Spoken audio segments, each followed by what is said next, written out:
Bonjour mes chers élèves, comment allez-vous? J'espère que vous allez bien. Aujourd'hui, nous allons voir une leçon de vocabulaire. Soyez sérieux et attentifs, restez avec moi. On passe maintenant à la leçon d'aujourd'hui. Regardez bien avec moi les 4 sacs qui sont devant vous. On commence par le premier sac. Qu'est-ce qu'on voit dedans? Il y a l'hiver, l'automne, l'été et le printemps. Oui ou non? Alors, vous connaissez bien qu'est-ce qu'elle précise ces mots? Oui ou non? L'hiver précise une saison. L'automne précise une saison. L'été précise une saison. Le printemps précise une saison. Alors, tous ces mots qui précisent des saisons s'appellent des mots particuliers parce qu'ils précisent une chose. Alors, les mots particuliers se regroupent sous un mot général qui s'appelle saison. Regardez en haut, ça s'écrit avec le verbe saison. On passe au deuxième sac. Regardez bien avec moi dans le sac. Il y a pomme, banane, fraise, ananas. Tous ces mots précisent des fruits, oui ou non? Alors, ces mots qui précisent des fruits s'appellent des mots particuliers et se regroupent sous un seul mot, c'est fruits. On passe au troisième sac. Regardez dans le sac. Il y a sardines, saumon, merle et merlan. Tous ces mots particuliers précisent des espèces de poissons. Alors, tous ces mots particuliers se regroupent sous un seul mot général, c'est poisson. On passe au quatrième et au dernier sac. Qu'est-ce qu'on voit dedans? Il y a crevettes, crabes, langoustes et langoustines. Alors, tous ces mots désignent une espèce de fruits de mer, oui ou non? Chaque mot particulier précise un fruit de mer. Alors, ces fruits de mer se regroupent sous un mot général, c'est crustacés. Regardez, ça s'écrit en vert en haut. Qu'est-ce qu'on peut remarquer? On remarque que chaque groupe de mots particuliers se regroupe sous un mot général ou bien un mot générique. Voilà, dans le titre, les mots génériques.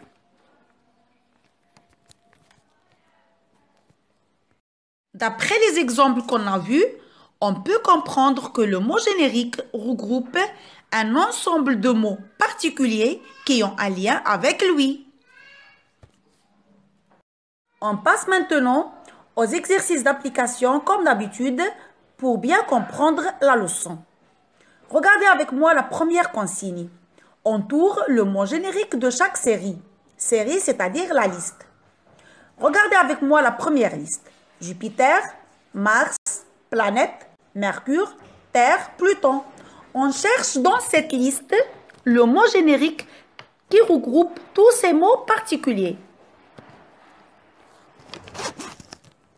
On passe à la deuxième liste. Asie, Afrique, continent, Amérique, Australie, Europe. On cherche le mot générique qui regroupe tous ces mots particuliers. 3. Chat, félin, panthère, lion, tigre. Encore, on va chercher le mot générique qui regroupe tous ces mots particuliers. Quatrième liste, meuble, lit, table, canapé, chaise. On cherche le mot générique qui regroupe tous ces mots particuliers. On passe à la deuxième consigne. Écris le mot générique de chaque série. Regardez avec moi la première liste. Cheval, vache, chien, mouton. Ce sont quoi? Je vais écrire le mot générique qui regroupe tous ces mots particuliers. On passe à la deuxième liste. Rouge, violet, rose, vert, jaune. Alors, quel est le mot générique qui regroupe tous ces mots particuliers? Bonne chance! Et voilà la correction des exercices d'application. On commence par la première consigne. On entoure le mot générique de chaque série. On commence par la première liste. Jupiter, Mars, Mercure, Terre, Pluton. Ce sont des planètes. Alors, on entoure le mot générique planète. La deuxième liste, Asie, Afrique, Amérique, Australie, Europe. Ce sont des continents. On entoure le mot générique continent. On passe à la troisième liste. Chat, panthère, lion, tigre. Ce sont des animaux qui appartiennent au genre des chats. Oui ou non? Ils s'appellent des félins. Alors, on entoure le mot générique félin. On passe à la quatrième liste. Lit, table, canapé, chaise. Ce sont des meubles. Alors, on entoure le mot meuble. On passe à la deuxième consigne. Écris le mot générique de chaque série. La première liste, cheval, vache, chien, mouton. Ce sont des animaux. Voilà le mot générique, c'est animaux. La deuxième liste, rouge, violet, rose, vert, jaune. Ce sont des couleurs. Voilà, on va écrire couleur. C'est le mot générique qui regroupe tous ces mots particuliers qui désignent des couleurs. Merci de votre attention. J'espère que vous avez bien compris le cours d'aujourd'hui. Et n'oubliez surtout pas de rester chez vous. À bientôt mes chers élèves.